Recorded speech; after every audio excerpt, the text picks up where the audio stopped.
Here we go. So we have 2 units left. Again, you guys are gonna have to bear with me. We are going to like power through these notes this month, and then our it's not air anymore. Our state test is May 4th, which is I think a Tuesday. So we basically have a month to get this in, and we should be. May the 4th be with you. Oh, it's gonna be a good day, guys. It's gonna be a good day. We have 2 months. 1 month to get 2 units in, so we're gonna power through the notes. I know the main kind of topics of like the questions that they typically ask you, so we'll focus heavy on that stuff. And then don't worry, we will come back and do all the fun, cool stuff that we had to skip. All right, so 1 month of like really buckling down, and then we have 1 month of really good, fun, get to review and go back to the good stuff. So we're gonna talk about cell reproduction. And so we're gonna look, there's 2 main types, and they have kind of very specific purposes. So we know that things don't live forever, right? Things are eventually going to die, and when that happens, there has to be kind of a process in place to kind of renew the next generation or get that next generation, right? Or else, once everything died, that'd be it, everything would be over. And we know that that is not the case. So there has to be a process, and that's what we're gonna look at. And so we're gonna look at reproduction as the transfer of genetic information as you go from one generation to the next. And Audrey, just tell me to get out of the way. Blocking you. Because I do block, don't I, Cameron? Camden. Did I say Cameron? Sorry, I was thinking of Cameron up there. Hopefully we're not being too loud and distracting him. Okay. So obviously this is necessary for the continuation of every species. If you don't have, there isn't a process in place to have the next generation be born or become, available, then it's just gonna be, that's it. The species stops. And this can happen in 2 main ways. Thank you, all good? Okay. So with asexual reproduction, and that means you have one organism that makes an identical copy of itself. So it's genetically identical, so kind of like a clone. And then we also have sexual reproduction. I had told you last unit, don't panic. You hear the word sexual reproduction, but we're not getting into like the nitty-gritty specifics of how this happens. We're looking at it at the cellular level. So we're not looking at it like health class sexual reproduction, if you catch my meaning. Yeah, hopefully that makes people feel a little bit more comfortable. Like, definitely gonna be very, yes. I know plants can do asexual reproduction, but can humans? Not naturally, right? Is there a process that we could? We're gonna talk about that a little bit. So hold that thought, because this is a very, very debated idea. The idea of being able to clone, maybe clone for body parts. So if you had a clone and you needed a heart transplant, you would just take your clone's heart. Things like that. So there's a lot of talk, but obviously there's a lot of ethics involved with that, moral issues. Would insemination count as asexual reproduction for humans? Nope, because you still have genetic information coming from 2 different parents. I do look at random articles a lot, but I saw that they are actually testing to do reproduction of cells that have died, and they are cloning them, yeah, like you said, and they're only on rats right now. We will look at something where basically, is it taking stem cells by any chance? I'm pretty sure, yeah. Yeah, we'll take a look at that. And that is an accepted therapy that is, actually they've done some tests with people. Like where they've taken, they actually did to one of our horses. They took her stem cells and injected them into her ankle that had been damaged, to try to regenerate, those cells and make healthy cells where the damaged cells were. I've heard like conspiracy theories, like the ones a real conspiracy theorists, like some of our presidents and crap being cloned. Like there's a Biden with blue eyes and Biden with brown eyes, and One Biden's enough, right? I mean, sorry, don't go and get political. But you know what? I have heard, and again, we're at the mercy, like we really don't know. I think that they keep us like this is my opinion, I think they keep us in the dark a little bit, like with how advanced some of those things are, certainly those kind of real questionable things. I can't wait to get into the debates with you guys about this, and we're gonna get into that after the testing. I have a whole bunch of videos, and then we're gonna debate it. So there's a bunch of stuff that I'm gonna say, let's hold off on this talk until after the test, and you're gonna get sick of me saying that. But there's so much really cool, debatable, and like current issue stuff, like you talked about, AJ. You see stuff out there, and so keep your eye open for that stuff. But we will have all these discussions and a bunch more information I'll give you after the test. Stuff that I know isn't going to be on the test, but it's related to this. So this does kind of get people like kind of excited, like, whoa, this is kind of crazy or weird, because it definitely is. So here's some reasons why cells might have to reproduce or divide. Because again, we're looking at things at the cellular level, right? So they have to divide because it helps make new organisms. That's one thing, right? That's for like reproduction of an organism. But it's also for growth, because let's face it, even the biggest baby in here, and whoever was the biggest baby, you still have grown immensely from the time you were born, all right? Every time I see a newborn, I'm like, dang, how do we start so small, right? And so, you know, obviously all of us have grown a lot.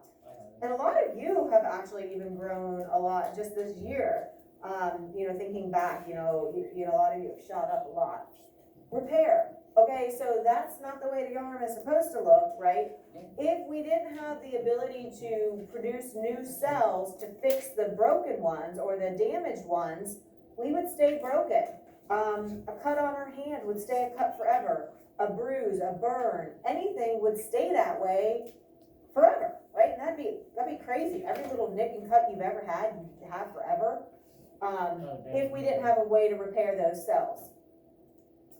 So there's two processes that this can happen, that these cells can repair, they can grow, or they can make a new organism. The first one is called mitosis, okay, mitosis. The second one is a weird word, and it's meiosis. Sometimes I'll say it meiosis because it's the process that made me, right? It's how we all got here. So this is dealing with sexual reproduction. This is the only way that a new organism can get created if it has two parents. So all of you have two parents, right? Whether you know them or live with them or have contact with them, at some point in history, you had two donors, you got half of your information from each one of them, okay? So meiosis, you see the word me in it. It makes me. So that's a way to kind of remember it. That's how we got here. We did not get here through the process of mitosis, and we'll cover that obviously here shortly.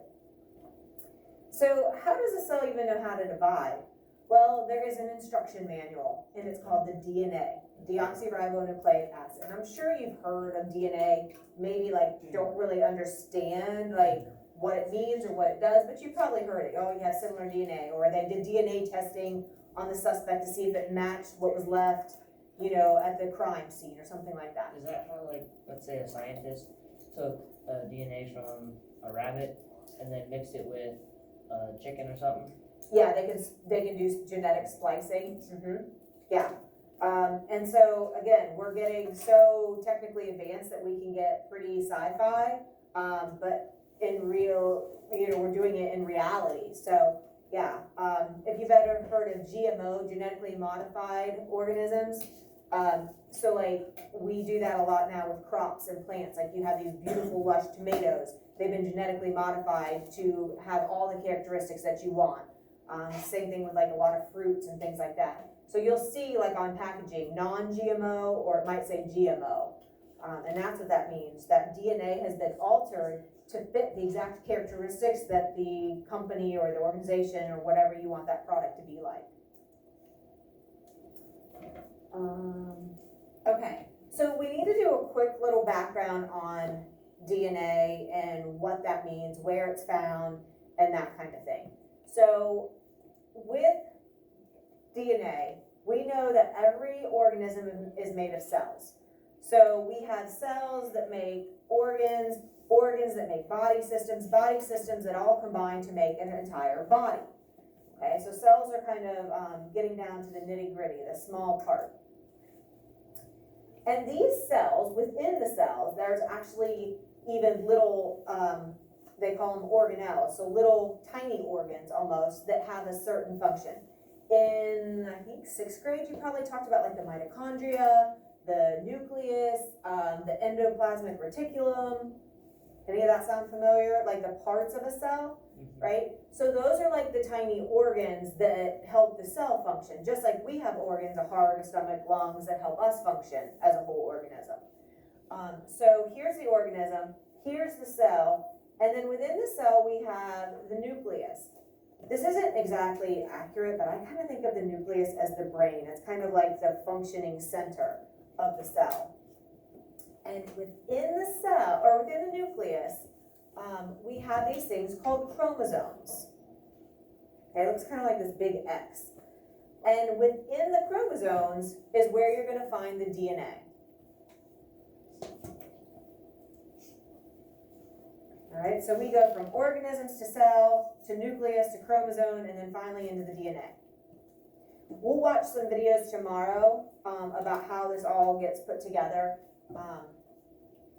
I figured that'd be good to look at after testing. So, looking at the chromosomes, and obviously chromosome is one of your vocab words. There are these thread-like structures that are located in the nucleus of plant and animal cells. And they're made of different proteins, and they also contain the DNA, the deoxyribonucleic acid.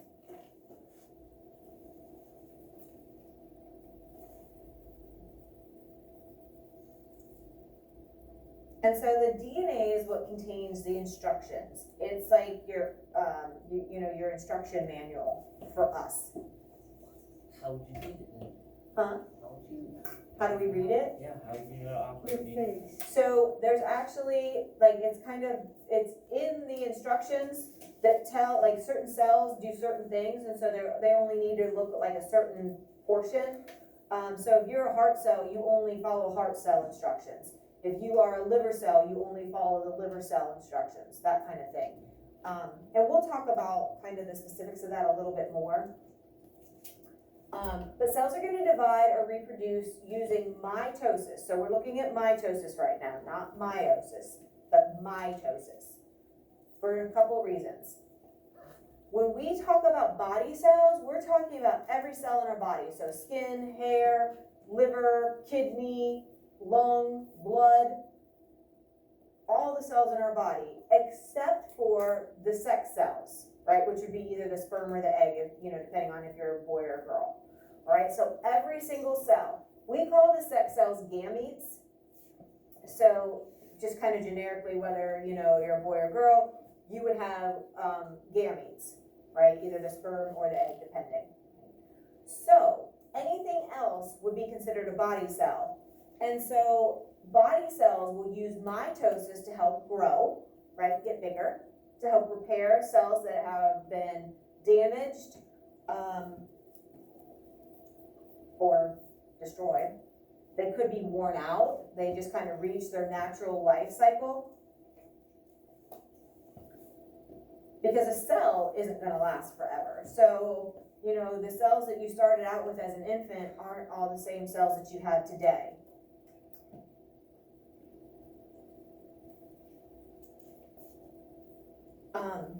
This is kind of gross, but a person will like slough off dead skin every day. And obviously if we kept sloughing off dead skin cells and we weren't replacing them, then eventually we'd have no skin. That's gross in itself. But the amount that we slough off adds up to about 9 pounds of skin cells a year. Ugh, right? If you think about it, that's nasty. That's like picking up almost two bags of sugar. Those are usually like 5-pound bags of sugar. Like if you pick up like a normal sized bag of sugar, it's like 2 of those in skin cells. It's a lot of skin cells. Okay, about 1 million every day. Obviously they're really small, but still. Isn't that what dust is? A lot of it, yeah. A lot of it is our dander or skin cells floating around in the air. The shot that we throw for track is only 6 pounds. That seems like a lot. Yeah, so good comparison, yeah. So some animals, not us, but they can regenerate body parts, like lizards can grow a new tail. Obviously, if we cut off a finger, we can't regrow one. That'd be super cool. So super cool. Certainly like, legs or arms or like major appendages, we don't have that capability. That is not in our instruction manual. Okay. Some organisms are gonna actually use this for reproduction. Now, will we use it for reproduction? No, right? So, we'll look at some examples of that here shortly. But asexual reproduction is what some organisms will use, and it's using that process of mitosis. So mitosis can help grow, can help repair cells, and it can also be for reproduction, but it's the asexual variety, meaning one parent. And we'll look at some examples of those tomorrow.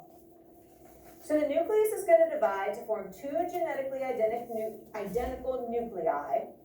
So the key here is genetically identical. So you really shouldn't be able to tell the parent from the offspring. They should be identical. And the end game for body cells, though, is just to repair or replace the existing cells. We're not making a brand new heart. That's not an organism, right? But we could make a brand new hydra. And we'll look at some examples of organisms that reproduce through asexual reproduction tomorrow. But so the end game for reproduction, though, is to make that whole new organism. So mitosis is for two things: growth and repair of body cells, or asexual reproduction. Now, we do use mitosis. All of our body cells use mitosis. If I need new hair cells, or I need new liver cells, mitosis. But if we're talking reproduction of a whole new baby, right, a whole new human organism, then we would be talking about a different type of cell division, which is meiosis. Here's some advantages. All genes come from one parent. So if there aren't a lot of mature organisms in the species, they could still go through reproduction because it just takes one, right? Just takes one parent.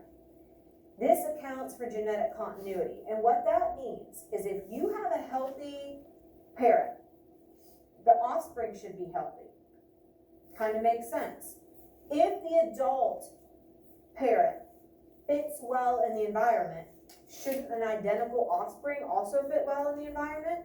Sure. So let's hypothetically say Uncle Scar with the dark fur reproduces asexually, which lions don't. Let's say they do. If it was that burnt pride, his identical offspring would also be successful in that burnt pride. Yes? Could asexual reproduction go through variations and stuff? If there are mistakes that happen in the reproduction process, then we call those, yes. So not intentionally. It's not like you get certain traits from the parent and you only choose what traits get to get passed on. They all get passed on, but if there's a mistake in the copying of that, then sometimes yes. Should there be? No. But there might be some minor, okay, think of it like this. When you make a copy on the copy machine, your copy is never like as crisp or as perfect, I guess, as the original. At least with our copy machines. Sorry, Northmore, they're not the greatest. But you know, you can kind of see what is a copy and what was your original. So sometimes there can be like a little bit of, they're still genetically identical, but there are sometimes slight variations, but usually the variations are so small like we don't even notice. So in our terms, they are identical. But yeah, that's a good question. They require less energy, and we'll kind of get into this because they actually require less time to go through this reproduction process. And then finally, it's often faster. So they're able to make more organisms at a quicker rate using less energy, and if the parent's healthy, so is the offspring. If the parent fits in the environment, so does the offspring. Now, the reverse is also true. If the parent isn't fitting well into the environment, guess what? The offspring is also not gonna fit well. So because there's not that chance for variation, you're not going to be able to survive if the environment does change. So because you don't have typical variation that you would have from a blending of two different parents, you know, they're kind of at the mercy more of the environment than an organism that reproduces sexually. Okay, I'm gonna go through this part super quick because I am not gonna ask you about it, but when you get to biology, and it seems like a long ways away, but I've had biology kids come back and tell me, they're like, wow, it was really helpful. At least I had kind of an idea of what was going on, and we didn't go into this cell division stuff blind in biology. So I'm gonna go through, I am not gonna test you on telophase, anaphase, metaphase, and prophase. Just know, I just wanna kind of explain the general process to you. So again, sometimes I like to give you a little bit more information that we need for this class, but it just kind of helps give you kind of a broad understanding of what's going on. But we're not gonna get into the specifics. So, with the cell division cycle, there are three parts. You have something called interphase, which is preparation, which makes sense. Look at all this time, right? So 3/4 of a cell's life is in this interphase process, or the mitosis process, excuse me. And then you get the actual mitosis that starts taking place. So mitosis has 4 parts. There's also something called cytokinesis, which is splitting. So it's when the cell actually splits and turns into 2 cells. So in an adult human body cell, so let's say a blood cell, a red blood cell, this would take approximately 24 hours, all right? You'd have about 18 to 20 hours that are in this interphase or preparation part, and then 2 hours for the actual mitosis process. That's pretty quick, right? You could get a new cell made, which is why, if you think about it, like if you have a cut or you're injured, you know, they have a pretty good idea, like how long it's gonna take you to heal up, right? I know, like when I get a cut, it's like, okay, it'll probably be about a week before that heals up, depending on how big or how deep, you know, or whatever. You know, we kind of have an idea of how long our body takes to heal. And some people are a little faster and some people are a little bit slower. That's okay. Yes? With scars and stuff, is there some type of imperfection that always happens that leaves a little mark behind? Not always, but usually. Yeah, usually there is. Depending on how extreme the injury or cut or whatever it was, burn, whatever it was. Okay, so here's what happens. The cell is gonna double in size, which kind of makes sense because it's gonna split in half, right? So it gets bigger so it can split in half and still be the normal size when it's done. The DNA replicates itself, right? So we can see that. And here is the nucleus, here's the DNA, it's gonna replicate. Whoops, going the wrong way. Right? The organelles are gonna double in number. So if you have 5 mitochondria, now you're gonna have 10. Okay, so these were the organelles, now they doubled. Did I skip something? No, okay. Actually the cell membrane kind of gets thin, and then the DNA is going to condense, because it's kind of like in these hairball forms, and then it condenses to the chromosome form, where it's easier to deal with. Think of like a giant hairball. How would you split that, right? That'd be really difficult. So the DNA kind of condenses and forms into these chromosomes, and then these spindle fibers form. I kind of think of the spindle fibers as like fishing line. The spindle fibers are going to help align our chromosomes here in a minute, but the organelles are going to form, like go to like opposite sides. Oh, now it's disappearing. Nuclear membrane begins to disappear. And now everything's kind of loose. The nuclear membrane is gone. The spindle fibers are going to like attach the chromosomes and kind of line them up along the center. We call this the equator, like kind of like the middle of the cell, like the middle of the earth. And then the spindle fibers are going to pull the chromosomes, and you're going to see like this is going to split, this is going to split, and it's just going to pull those sister chromatids apart.